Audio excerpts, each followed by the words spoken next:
Bismillahirrahmanirrahim. Assalamualaikum warahmatullahi wabarakatuh. Perkenalkan, nama saya Ayu Dwi Fatmawati, NIM 192111063 dari kelas S4B.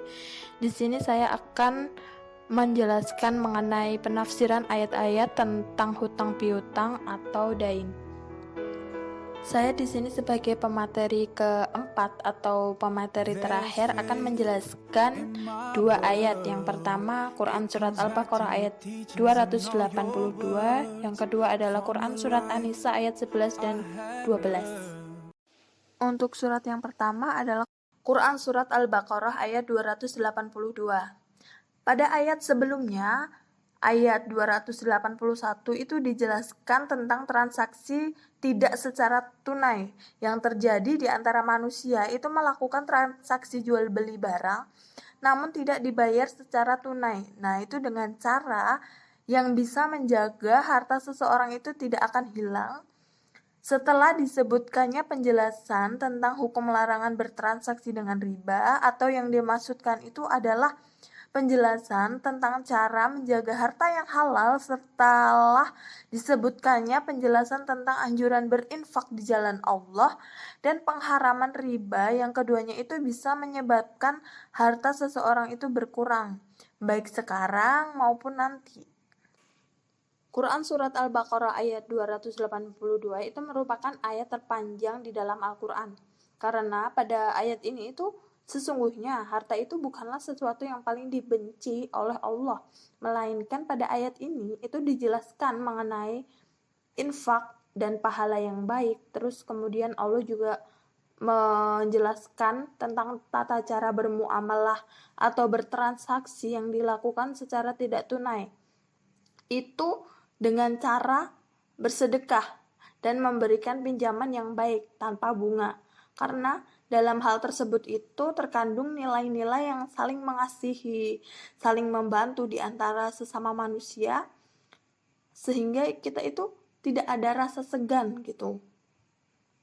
Baik, saya akan menguraikan bunyi ayat Quran Surat Al-Baqarah 282 satu demi satu. Nah, yang pertama itu adalah, wahai orang-orang yang beriman, apabila kamu mengadakan suatu perikatan hutang piutang buat dipenuhi di masa tertentu, maka tuliskanlah dia. Itu kan arti dari Quran Surat Al-Baqarah ayat 282 yang pertama kan. Nah, perhatikanlah tujuan dari ayat ini, yaitu kepada sekalian orang yang beriman kepada Allah supaya hutang piutang itu ditulis.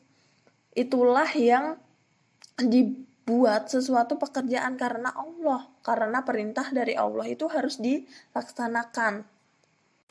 Nah, oleh sebab itu tidaklah layak karena berbaik hati kedua belah pihak lalu berkata tidak perlu itu dituliskan karena kita sudah saling percaya ya. Padahal umur kedua belah pihak kan sama-sama di tangan Allah. Misalnya si A itu mati dalam keadaan berhutang. Nah, tempat berhutang itu menagih kepada ahli waris yang ditinggalkan. Nah, berarti si waris itu bisa mengingkari hutang itu karena tidak ada surat perjanjian. Untuk yang kedua itu adalah, hendaklah menulis di antara kamu seseorang penulis yang adil. Nah, penulis yang tidak berpihak-pihak, yang mengetahui menulis apa-apa yang diminta, dicatatkan oleh kedua belah pihak, yang berjanji dengan lengkap. Nah, kalau hutang uang kontan itu hendaknya itu menulis terus terang jumlahnya itu berapa. Tetapi kalau memakai agunan hendaknya itu ditulis dengan jelas apa-apa barang yang digunakan. Kata tadayantum yang di atas itu kan diartikan dengan kata bermuamalah. Itu pada dasarnya itu diambil dari kata dain. Nah, kata ini memiliki banyak arti, tetapi makna setiap kata itu ada yang dihimpun oleh huruf-huruf kata dain, yaitu dal, ya, dan nun. Selalu menggambarkan hubungan antara dua belah pihak salah satunya itu berkedudukan lebih tinggi daripada pihak yang lain.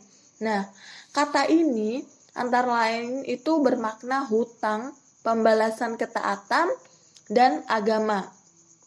Semuanya itu menggambarkan hubungan timbal balik atau dengan kata lain itu bermuamalah. Nah, muamalah yang dimaksud itu adalah muamalah yang tidak secara tunai, yaitu hutang piutang.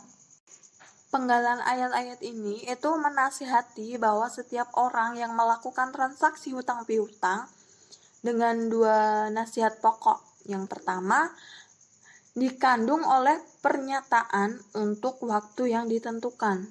Nah, ini kan bukan saja mengisyaratkan bahwa ketika berhutang pada masa pelunasannya itu harus ditentukan, bukan dengan kata kalau nanti saya ada uang ya, atau mungkin kalau si A sudah datang ya. Nah, karena ucapan semacam itu bersifat tidak pasti.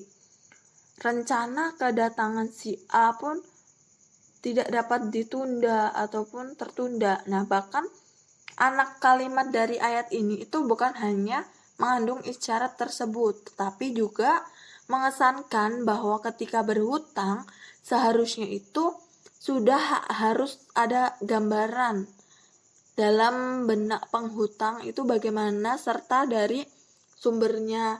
Nanti kita mau membayarnya itu sumbernya dari mana gitu sudah terfikirkan gitu dan dapat diandalkan. Nah, ini itu secara tidak langsung itu mengantar sang muslim itu untuk berhati-hati dalam berhutang. Demikian secara keras itu tuntunan kehati-hatian itu sampai ya Nabi Muhammad SAW itu enggan mensolahati mayat yang berhutang tanpa ada yang menjamin hutangnya. Berarti kan beliau itu sudah juga bersabda gitu ya dalam hadis riwayat Muslim dari Amr ibnu al-As yang artinya diampuni bagi syahid semua dosanya kecuali hutang. Yang selanjutnya itu adalah dan janganlah enggan seorang penulis itu menuliskan sebagai yang telah diajarkan oleh Allah. Berarti kan kata-kata ini sudah jelas. Si penulis itu bukan semata-mata hanya pandai menulis saja, tetapi dari kata adil, dia itu hendaknya bisa mematuhi peraturan Allah yang berkaitan dengan urusan hutang piutang. Contohnya itu tidak boleh ada kata riba, tetapi harus istilah lainnya itu ada ganti rugi yang layak atau qadan hasanan.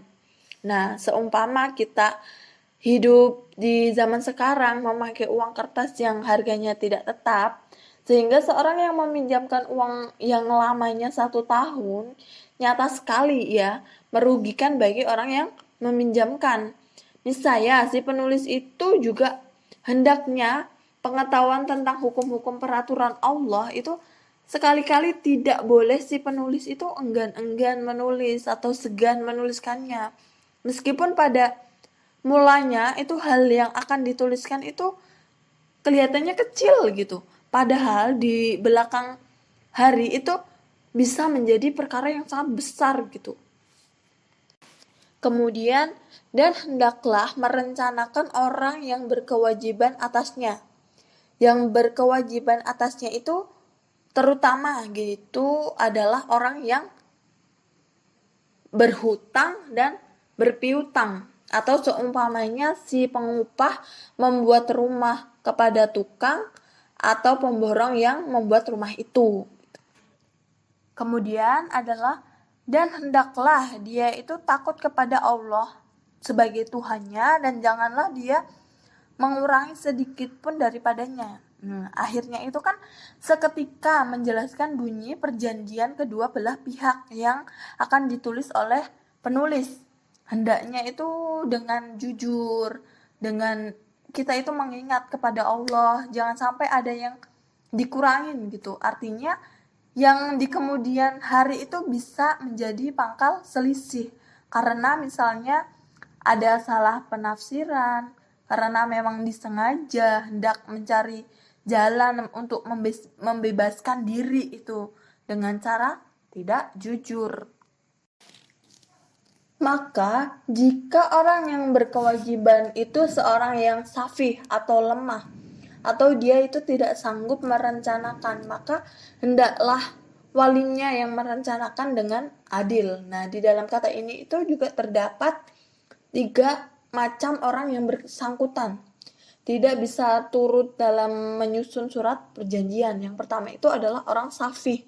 Yang kedua orang dhaif.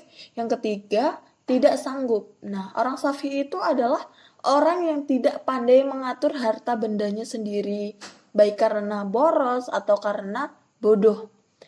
Nah, dalam hukum Islam, hakim itu berhak memegang harta bendanya dan memberikan belanja hidup dari harta itu. Karena kalau diserahkan kepadanya, beberapa waktu saja itu sudah habis, sudah hilang. Itu maka orang yang dhaif atau orang yang lemah itu akan seketika sudah habis gitu, berarti kan tidak dipercayai gitu. Kemudian untuk orang yang dhaif atau orang yang lemah itu adalah anak kecil yang belum mumaziz atau orang tuanya itu telah lemah ingatannya, atau misal anak-anak yatim yang kecil itu masih hidup dalam asuhan orang lain. Nah, orang yang tidak sanggup merencanakan itu adalah orang yang bisu, gagap, gagu. Nah, itu orang-orang yang kayak tidak layak gitu. Nah, dari ketiga orang tersebut itu maka hendaklah walinya yang mewakilkan, yaitu penguasa dari orang yang melindungi mereka, tampil ke muka umum untuk menyampaikan rencana yang mesti dituliskan oleh penulis tersebut. Nah, dan si wali itu juga wajib bertindak secara adil. Kemudian, dan hendaklah kamu adakan 2 saksi dari laki-laki kamu. Nah, di sisi ini itu sudah dijelaskan 2 orang saksi laki-laki, meskipun di sini itu tidak disebutkan bahwa kedua saksi itu mesti adil. Dengan sendirinya itu kita itu harus paham bahwa keduanya itu harus memiliki sifat adil. Karena kalau pada penulis dan wali itu sudah disyaratkan berlaku adil. Nah, dalam kata syahid sudah terkandung makna bahwa kedua saksi itu hendaknya itu benar-benar tahu dan menyaksikan secara langsung perkara yang telah terjadi atau yang akan dituliskan oleh si penulis. Jangan hanya semata-mata hadir saja, saya ikut gitu. Itu tidak boleh, karena sehingga itu kalau perlu dimintai keterangan dari mereka nanti gitu, di belakang harinya atau kemudian harinya, itu mereka sanggup menjelaskan apa yang telah mereka ketahui gitu. Para ahli fikih itu juga memperbolehkan mengambil saksi yang bukan beragama Islam, asalkan dia itu sudah memenuhi syarat, yaitu adil dan jujur, dan mengetahui perkara yang akan dituliskan dalam perjanjian tersebut.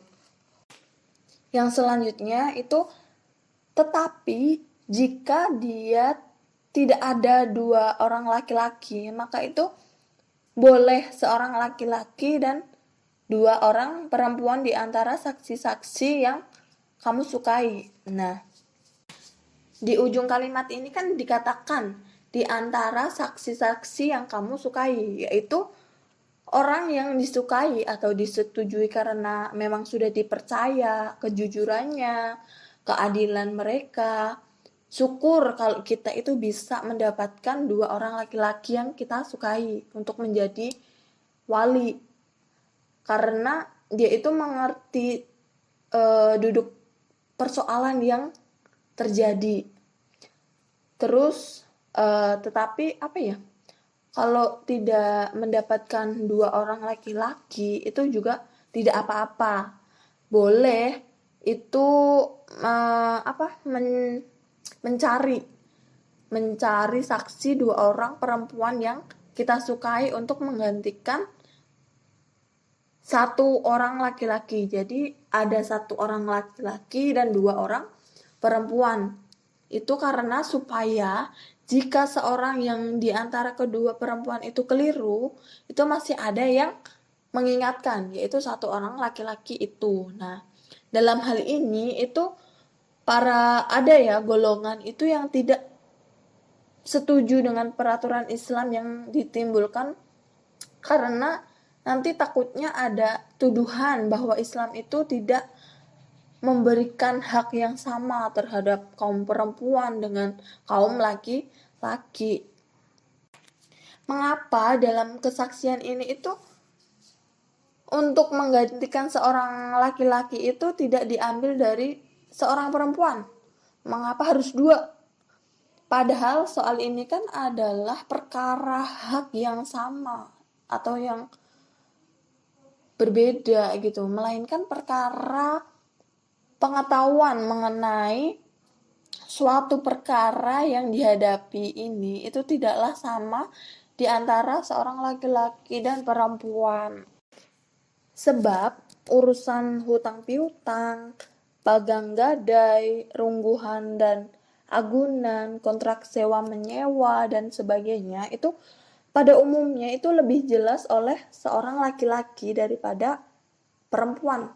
Sebab hal itu telah mereka hadapi setiap hari karena setiap urusan yang halus-halus dalam urusan masakan, urusan penyelenggaraan rumah tangga, lebih teliti dan lebih berpengalaman itu seorang perempuan daripada seorang laki-laki. Oleh sebab itu, kalau mereka itu terpaksa diambil menjadi saksi dalam perkara begini, lebih baik berdua supaya satu dapat mengingatkan yang lain dalam perkara, misal yang satu kurang jelas, berarti kan yang satu bisa memperjelas, jadi memberikan penjelasan yang lebih gitu.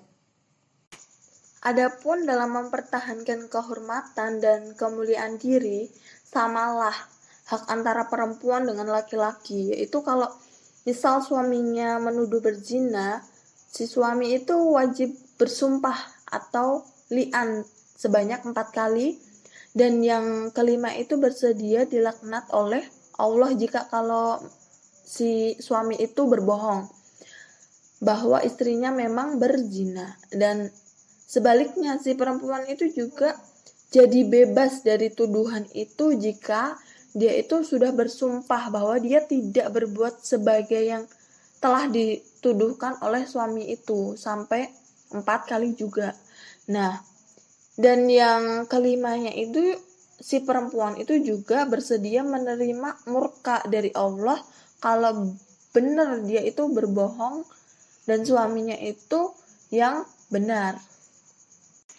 Kemudian, dan janganlah enggan saksi-saksi itu apabila mereka diundang menjadi saksi.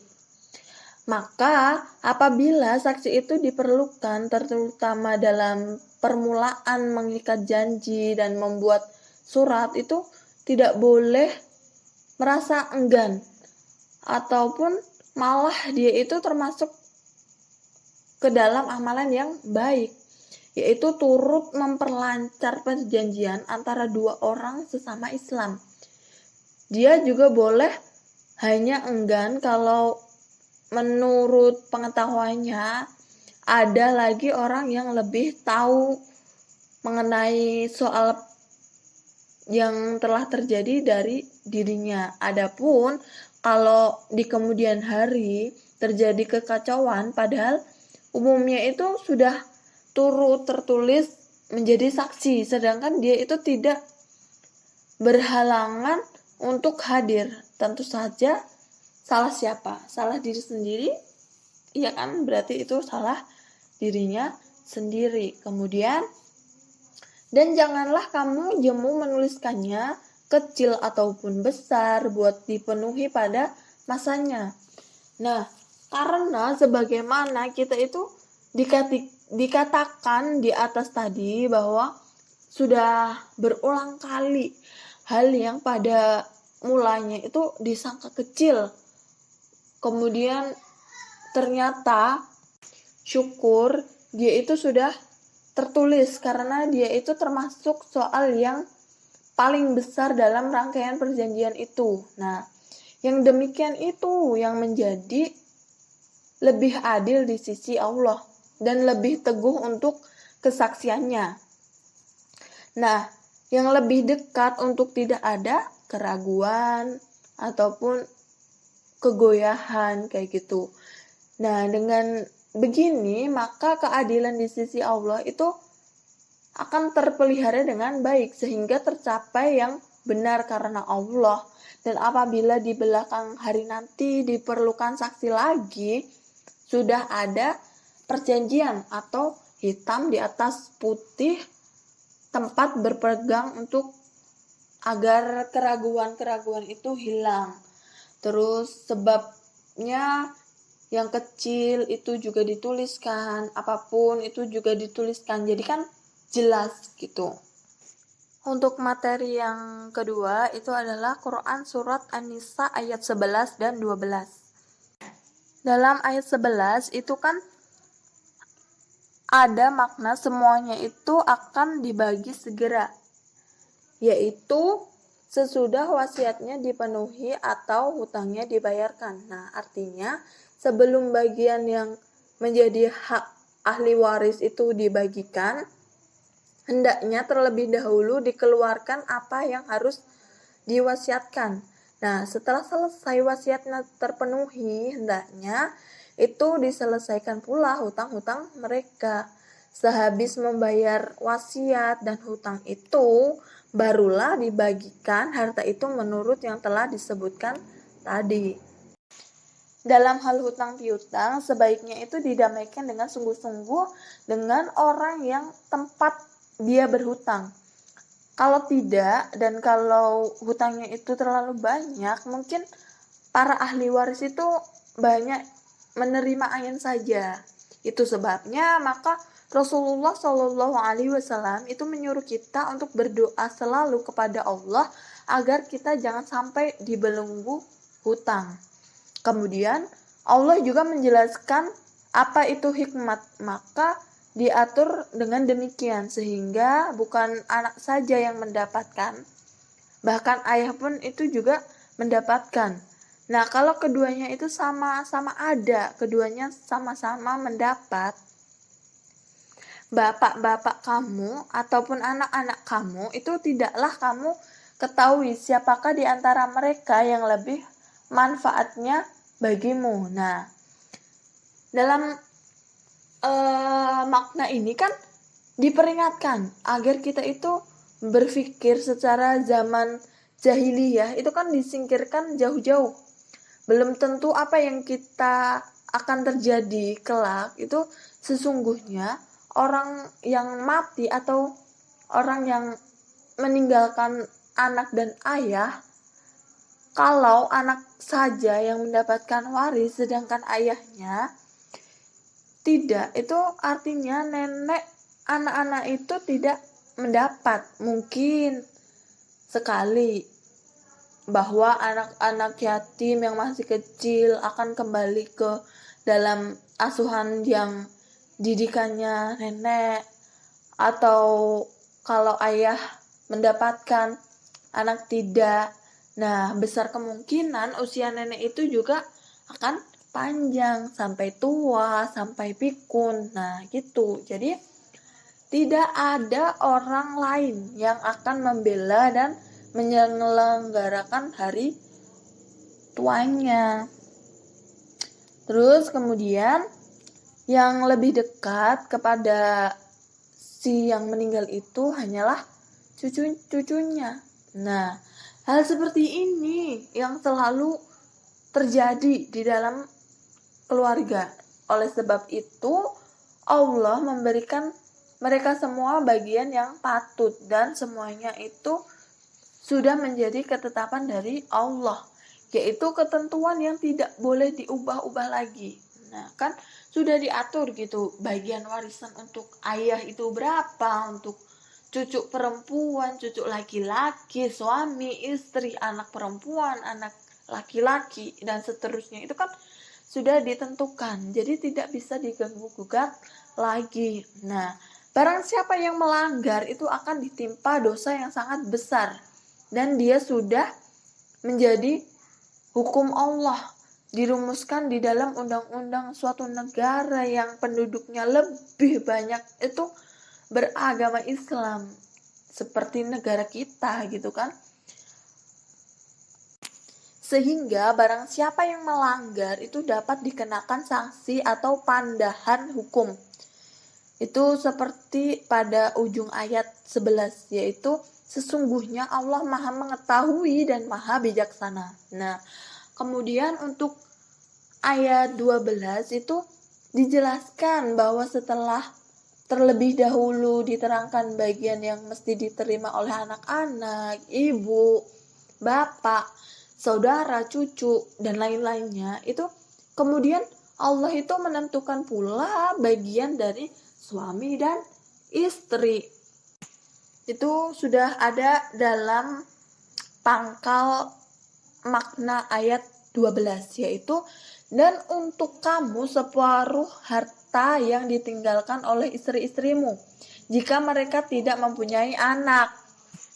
Nah, dari penjelasan di atas kan sudah terang gitu, sudah jelas bahwa seorang suami itu mendapat separuh dari harta istrinya jika istrinya itu sudah meninggal. Nah, kalau istrinya itu tidak punya anak bagi anak-anaknya karena pernikahannya dengan suami itu, ataupun anaknya dengan suaminya yang dahulu, itu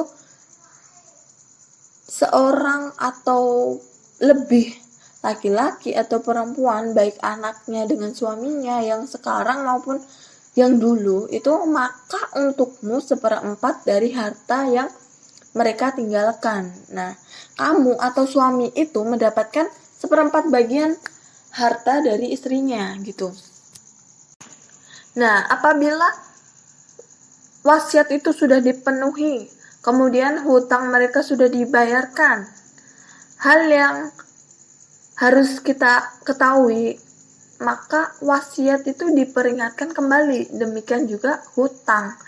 Karena wasiat yang pernah diberikan kepada orang ketika hidupnya masih itu maka wajib dihormati oleh orang yang tinggal, dan hutangnya itu wajib dibayarkan dulu karena itu merupakan tanggungan yang sangat besar dan mendapatkan siksaan, ancaman dari Allah apabila kita itu tidak membayar hutang gitu.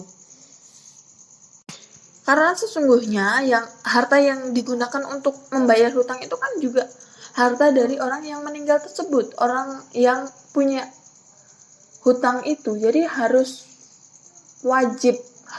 wajib dibayarkan hutangnya terlebih dahulu, baru kita bagikan gitu harta warisannya.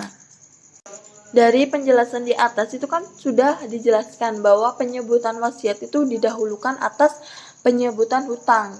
Walaupun dalam pelaksanaannya itu yang paling utama itu harus yang diselesaikan itu adalah hutang piutang. Jadi secara logikanya jika harta itu hanya cukup untuk membayar hutang, maka keluarga yang ditinggalkan itu tidak akan memperoleh wasiat harta warisan. Sepeser pun itu tidak akan mendapatkan karena yang didahulukan itu yang baik itu adalah hutangnya harus dibayar. Tetapi dalam kata ini itu kan wasiat didahulukan. Nah, untuk menunjukkan betapa pentingnya itu berwasiat dan untuk mengingatkan para waris agar memperhatikannya, karena tidak mustahil mereka itu mengabaikan wasiat atau menyembunyikannya. Berbeda dengan hutang yang sulit disembunyikan karena pasti yang memberi hutang itu akan menuntut dan seharusnya dia memiliki bukti hutang piutang itu. Dari penjelasan yang sudah dipaparkan di atas itu dapat ditarik kesimpulan bahwa sebelum urusan pembagian wasiat itu hendaklah dilunaskan dahulu segala hutang yang mati. jika ada. Nah, dalam ayat ini itu juga menerangkan tentang bagian-bagian yang patut diterima oleh anak, ibu, bapak, saudara terlebih dahulu. Nah, manakala dalam ayat 12 itu juga dijelaskan tentang bagian-bagian suami dan istri jika si suami itu tidak mempunyai anak atau sebaliknya. Tetapi menurut Quraisy Shihab dalam ayat 11 itu penyebutan wasiat itu didahulukan daripada penyebutan hutang.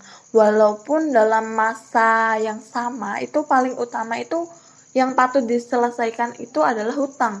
Karena tidak mustahil mereka itu mengabaikan atau menyembunyikan wasiat. Tetapi hutang itu sulit untuk disembunyikan. Nah, karena pasti yang memberikan hutang itu juga akan menuntut hutang dari warisnya. Nah, manakala pada ayat 12 ini pula itu juga dijelaskan tentang pembagian wasiat yang berhubungan dengan pewaris dari segi pernikahan, yaitu hubungan berdasarkan keturunan pernikahan suami dan istri. Demikian yang dapat saya sampaikan, kurang lebihnya saya mohon maaf, dan apabila banyak kesalahan, billahi taufiq wal hidayah, waridho wal inayah, wassalamualaikum warahmatullahi wabarakatuh.